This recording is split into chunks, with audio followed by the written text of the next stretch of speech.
Entonces, a esa epitelio púbico simple también se conoce como células epiteliales foliculares. Y quiero que recuerden bien eso que tenemos dos acá, las células foliculares y las células parafoliculares. Porque vamos a ver que la mayoría de los tumores se originan a partir de este epitelio folicular y hay un solo tumor que se origina en las células parafoliculares. ¿Está? Entonces vamos a ver cuál es. Entonces esas células epiteliales foliculares de la glándula tiroidea convierten la tiroglobulina en tiroxina T4 y en menor cantidad en la tiroglobulina que es la T3. Entonces, ¿cómo se llama toda esta estructura que observamos acá? Todo esto así completo. Folículos tiroideos. ¿Por qué está tapizado nuestro folículo tiroideo?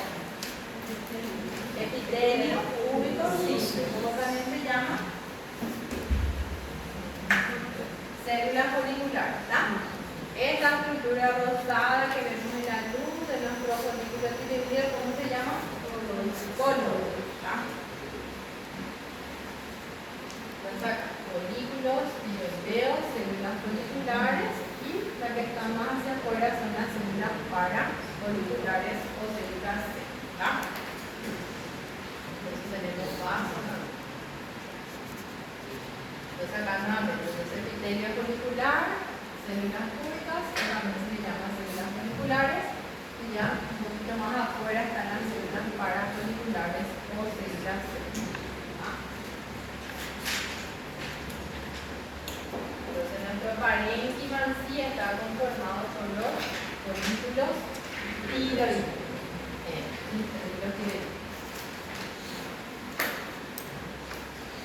Y la primera patología que vamos a ver es la tiroiditis. Tiroiditis, ¿qué va a ser? La inflamación de la glándula tiroides. Y hay varios tipos de tiroiditis. Nosotros vamos a ver acá la tiroiditis de Hashimoto, que es la lámina que tenemos acá. Tiroiditis de Hashimoto, después hay otra tiroiditis que se llama granulomatosa de Kerman, donde vamos a observar la formación de granulomas también. Y después la tiroiditis linfocítica subaguda. Recuerden que todo lo que es patología tiroidea en sí, ya sea los procesos inflamatorios y los procesos neoplásicos, ¿en qué pacientes van a ser más frecuentes? En mujeres. Todo lo que sea tiroides es más frecuente en mujeres, ya sea la tiroiditis o también los procesos neoplásicos. Entonces vamos a ver primero la tiroiditis de Hashimoto. Es una enfermedad autoinmunitaria que produce destrucción de la glándula tiroidea y con el tiempo también insuficiencia tiroidal gradual y progresiva. Es una de las causas más frecuentes de hipotiroidismo, ¿sí? En donde la concentración de yodo es suficiente.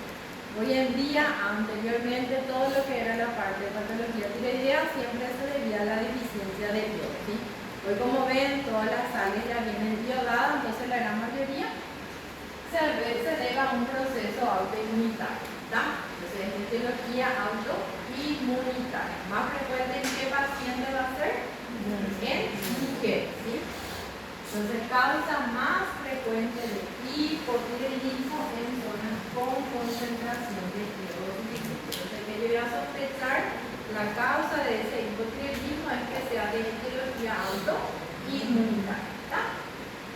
Más frecuente en mujeres, una edad promedio de 35 a 65 años, pero puede verse también en pacientes más jóvenes, causada por una respuesta inmunitaria frente a los autoantígenos tiroideos, ¿sí?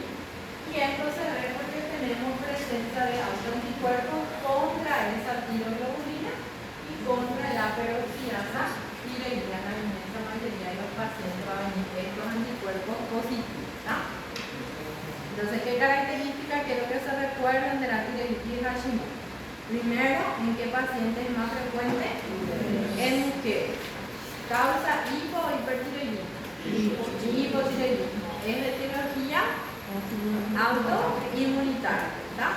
Y tenemos presencia de anticuerpos. Entonces, macroscópicamente al comienzo la glándula tiroides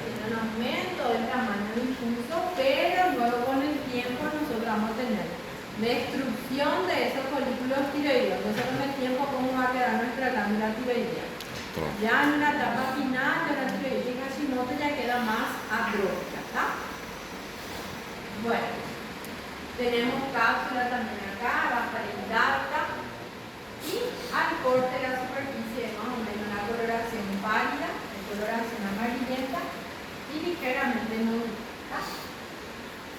Y microscópicamente, acá tiene una imagen macroscópica, ya vemos una atrofia de la glándula tiroidea que es la etapa final de una tiroiditis de Hashimoto.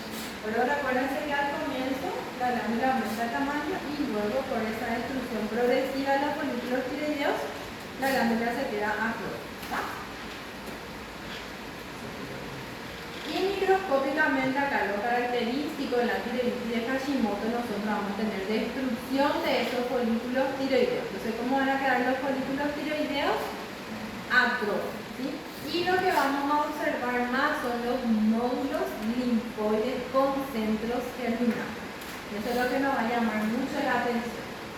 Entonces va a haber una infiltración extensa de un infiltrado mononuclear con linfocitos pequeños en forma de nódulos linfoides y la zona del centro con centros germinales. Y eso es lo que va a predominar.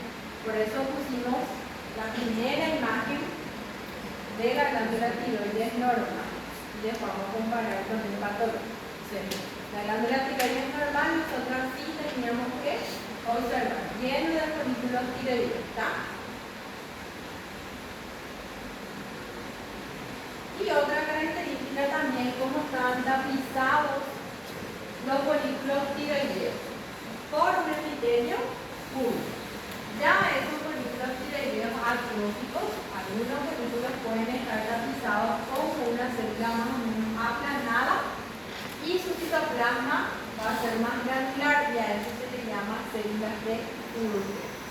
¿Sí? Entonces, una de las patologías donde podemos encontrar estas células de Purkinje es en la tiroiditis de Hashimoto, ya que corresponde a una respuesta metaplásica de ese epitelio púbico que se vuelve más aplanado y tiene un citoplasma más granular y eosinofílico, más rosado.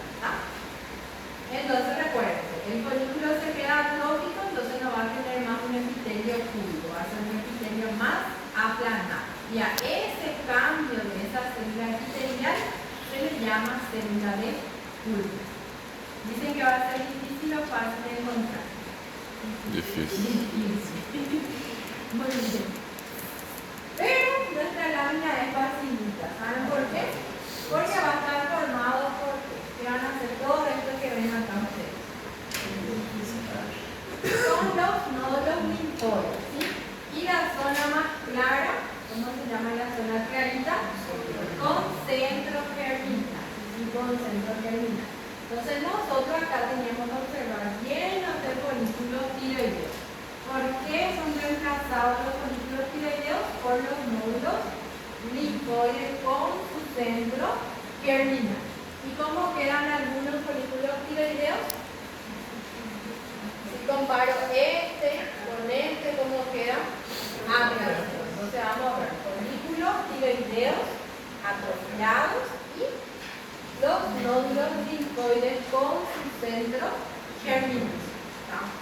Entonces más o menos así vamos a ver nuestra lámina, lleno de nódulos linfoides con centro germinal. Eso va a ser lo característico.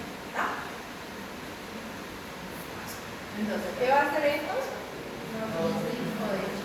Nódulos linfoides. Y la zona clara con centro germinal. Y comparo este folículo con esto de acá, folículos atrofiados. Entonces voy a observar folículos tiroideos atrofiados, nódulos linfoides con centro germinal. Y que también, si tenemos suerte, podemos encontrar las células de Purkinje. ¿Qué era la célula de Purkinje? Planização do epitelio. Una metaplasia de nuestro epitelio púbico que se vuelve una célula más aplanada. Recuérdense nomás, nuestro folículo es bien redondito, si queda atrófico, ¿cómo va a quedar la célula más aplanada? Bueno, esto bien pintadito que ven acá que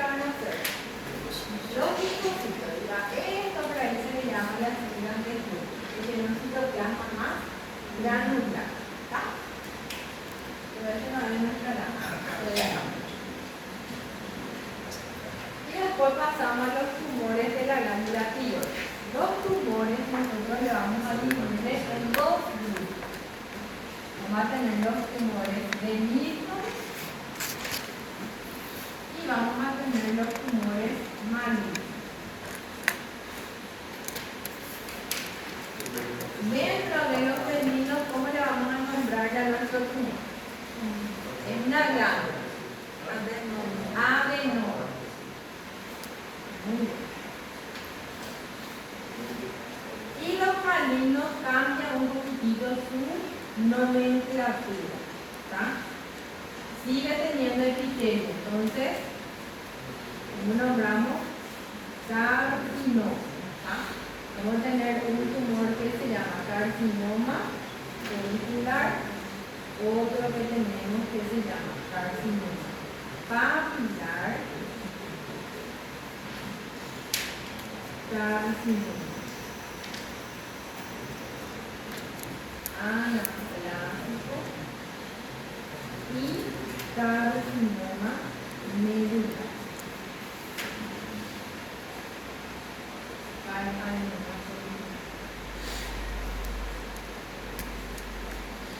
Estos 1, 2, 3, 4 se originan de epitelio folicular, o sea, de las células foliculares.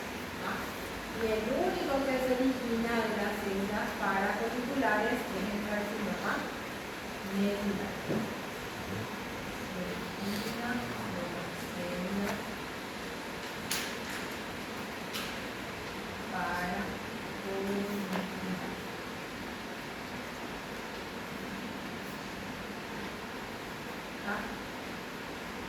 El adenoma, el carcinoma anular, folicular y el anaplásico se originan del epitelio folicular.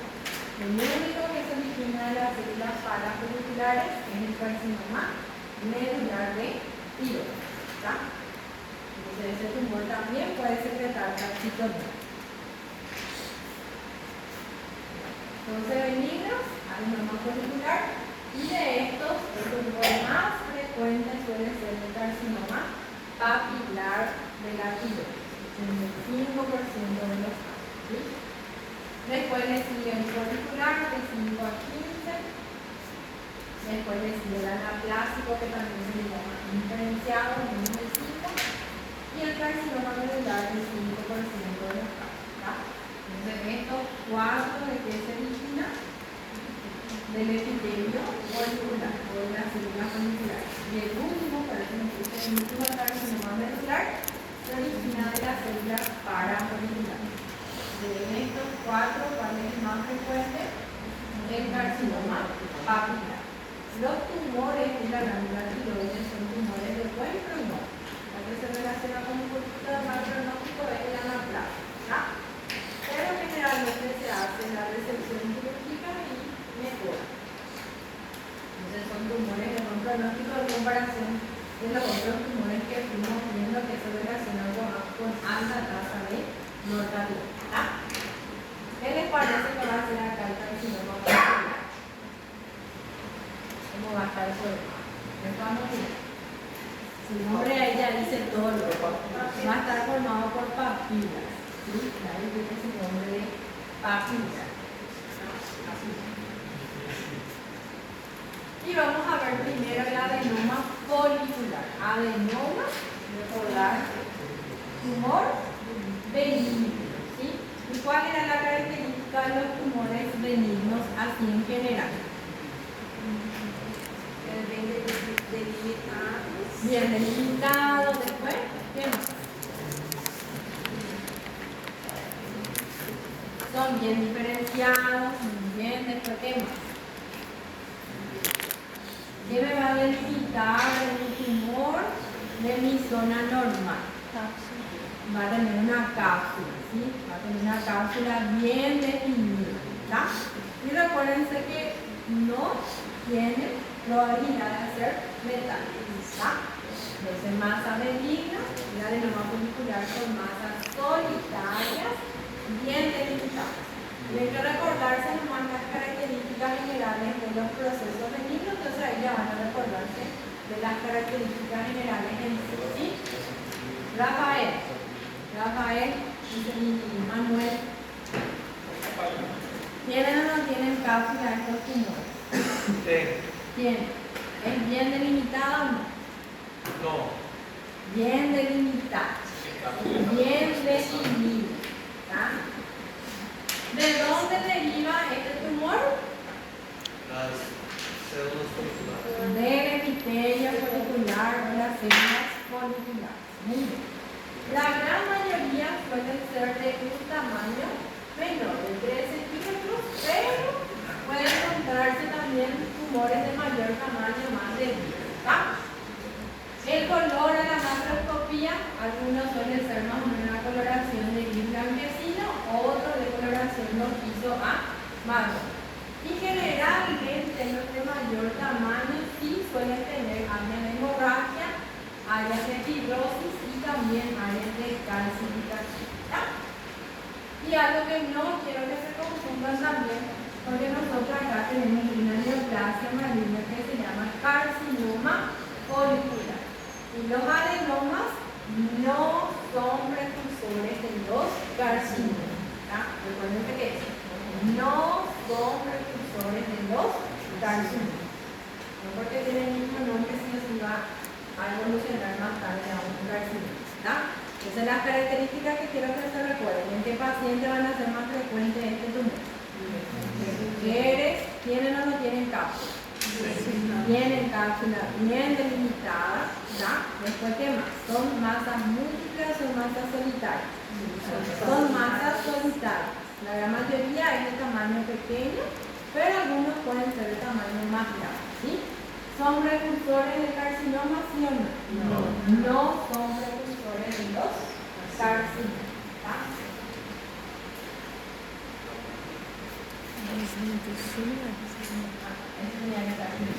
Entonces, a la microscopía va a estar también formado por los folículos tiroideos que van a tener color.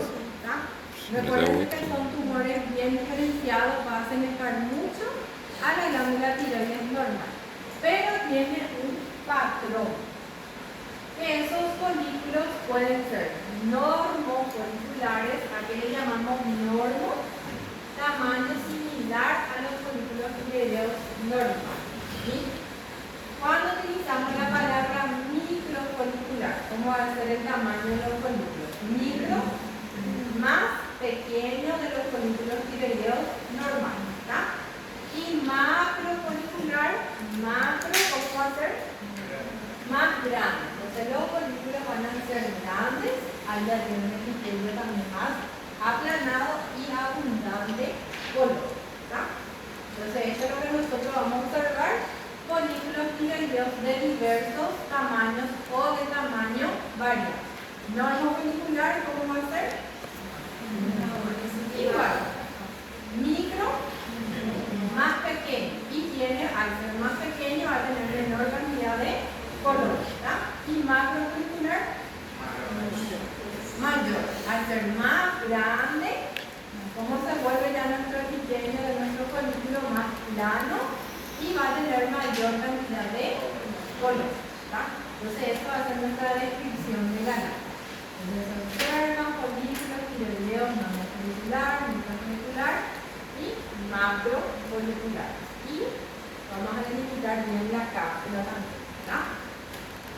Entonces la macroscopía, ¿cómo son? Masas solitarias, bien limitadas y van a tener cápsula. Todo esto va a corresponder a la parte de nuestro adeno. Estamos viendo una coloración rojiza. Y a la microscopía nosotros vamos a delimitar bien dónde era la parte de nuestros folículos tiroideos normales, ¿sí? Y en esta zona vemos los folículos de diferentes tamaños. Cuando son más grandes, ¿cómo le llamamos? Macrofolicular. ¿Cómo se vuelve su epitelio? Aplanado y tiene mucho color. Después, cuando granitos microfolicular. Y cuando es de tamaño más o menos así normal, normofolicular. Y vamos a ver bien luego la delimitación de nuestro adenoma y la parte de nuestro tiroides normal.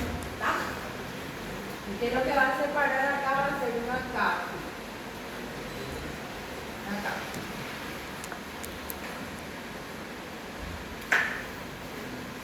Y después pasamos al carcinoma papilar de tiroides.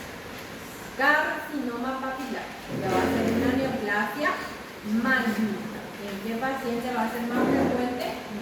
En mujeres también, ¿sí? Entonces, y recuérdense que es uno de los tumores más frecuentes de la glándula tiroides, el papilar. Entonces, más frecuente en pacientes de 25 a 50 años, cuando es internado de cirugía, sí o sí van a haber pacientes con carcinoma papilar, muy frecuente, ¿sí?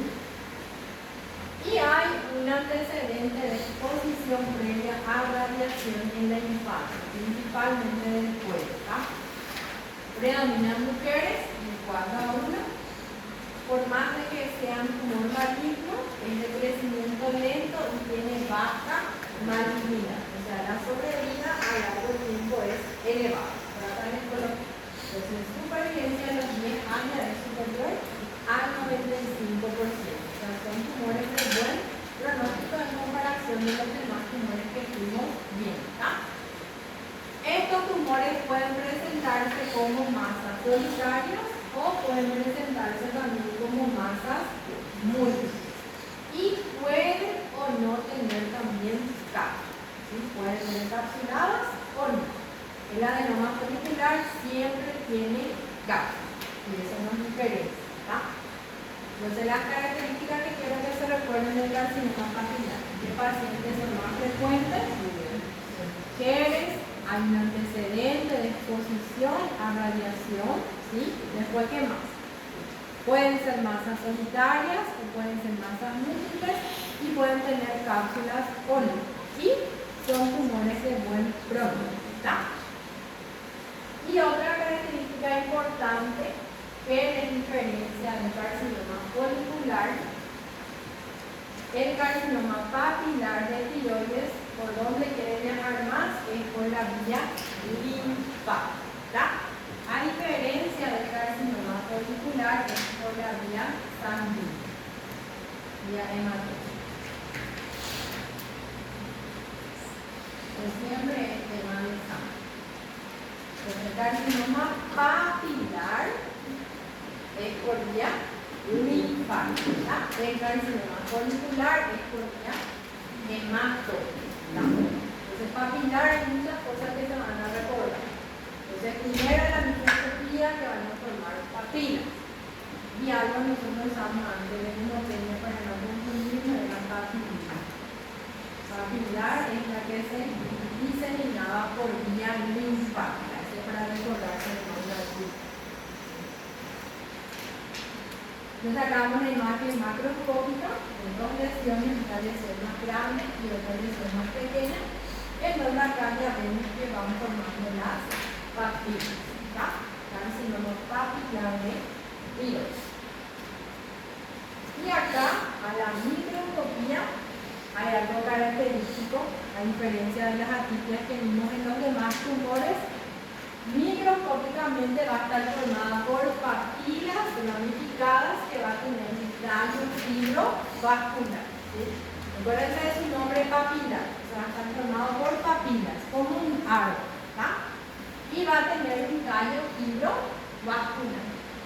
Puede estar tapizada por varias células públicas y vamos a ver que esas células tienen una característica especial a nivel de su núcleo. Su núcleo va a tener una cromatina más disperso y al mirar le va a dar un aspecto vacío, blanquecino. Y a eso se le compara en vidrio esmerilado o se le comparó con esta imagen que ven acá de los ojos de la huérfana de Ana. Así se una vez escuchado. Así mismo los patólogos le dijeron. Ojos de la huérfanita de Ana. ¿Sí? Entonces, ¿a qué se debe eso? Su cromatina está dispersa al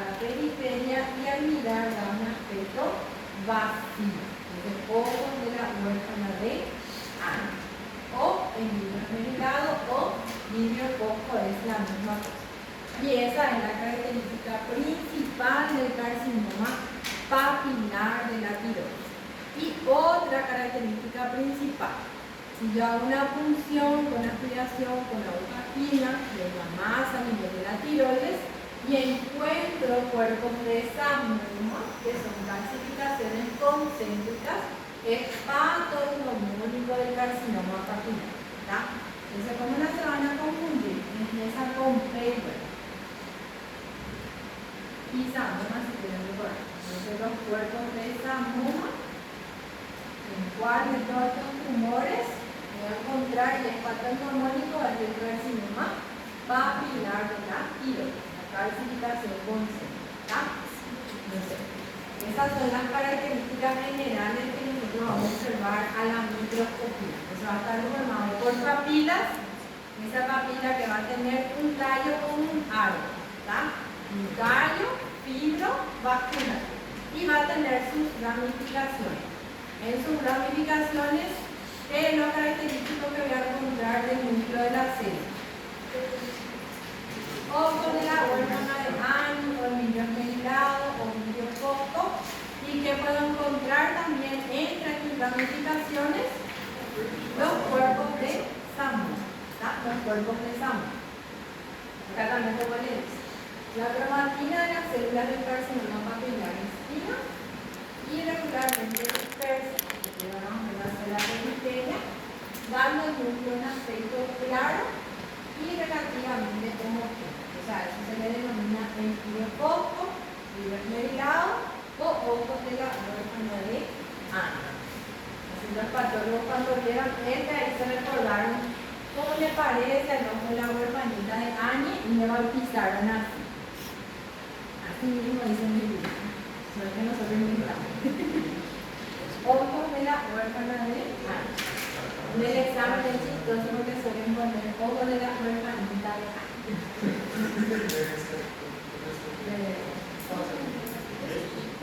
Bueno, entonces acá todo esto que nosotros observamos acá van a ser las ramificaciones y esto va a ser su tallo.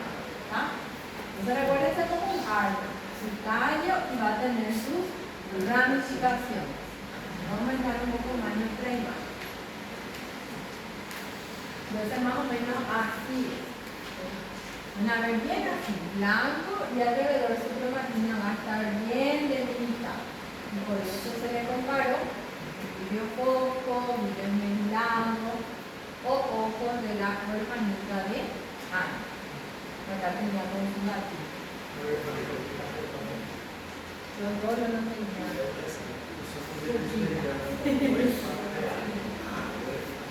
la huérfanita de Annie. Entonces acá otra imagen. ¿Qué va a ser este? Tallo, fibrovascular. ¿Y esto qué van a hacer? Las hojas van a ser las ramificaciones. Y en las ramificaciones voy a buscar ese aspecto de ese núcleo. Y que también puedo encontrar entre las ramificaciones los cuerpos de samoma. Los cuerpos de samoma. De samoma. ¿Cuándo se van a confundir? Papilar, P con P. Y samoma se escribe con P. Entonces, papilar y samoma. En el carcinoma papilar vamos a encontrar los cuerpos de samoma. Entonces acá otra imagen. Su cromatina queda bien en la periferia y su centro queda blanquecino. Entonces se lo conocen muy poco, esmerillado o un ojo de la huérfana. Ojos. No quiero ver óleo final en el examen. Bueno, entonces acá en nuestro corte, esta va a ser una ramificación, esta va a ser otra ramificación con sus núcleos en videofoco. Y este que observan acá, ¿qué les parece que va a ser? Ese va a ser el cuerpo de samoma. Yo les suelo comparar cuando miramos a mayor objetivo, ¿qué parece cuando forman una remolacha? Entonces la remolacha es de ramo. Vamos a mirarle. Entonces si aumentamos un poquitito más, parece un corte de una remolacha. Y es lina, ¿sí? Entonces los cuerpos de samoma. ¿En qué tumor vamos a cuerpos de Samoma Papular. en el carcinoma papilar tiroides. Entonces, las características que quiero que se recuerden de más frecuentes en mujeres, después, exposición previa a radiación, pueden ser masas solitarias, múltiples, pueden tener cápsulas o no. Su vía de eliminación de preferencia es vía linfática, ¿tá? Y son tumores de buen pronóstico, o sea, la sobrevida a largo plazo es mayor. A la microscopía que vamos a observar, Papilas. papilas con su tallo filovascular y los núcleos con un aspecto Vid. en vinococo, vinonucleado o hongo de la Ya, muerte. corp. Y que también podemos encontrar los cuerpos de Samoma. Cuando encontramos los cuerpos de Samoma, eso indica que sí o sí es un carcinoma papilar. A eso se le llama patognomía. Y ahora vamos a utilizar su imaginación de ustedes.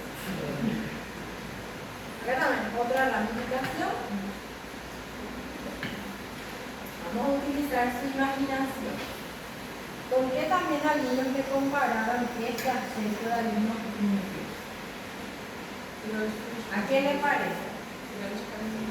Muy bien, granos de café. Entonces hay algunos también cuando observan así, que su cromatina queda más o menos del centro, se le compara en granos de café. Eso ya es mucha imaginación. Eso también pueden encontrar. Pero lo más característico es el vinococo, el mermelado o hongos de la huérfana de carne. Eso es lo característico del carcinoma papilar.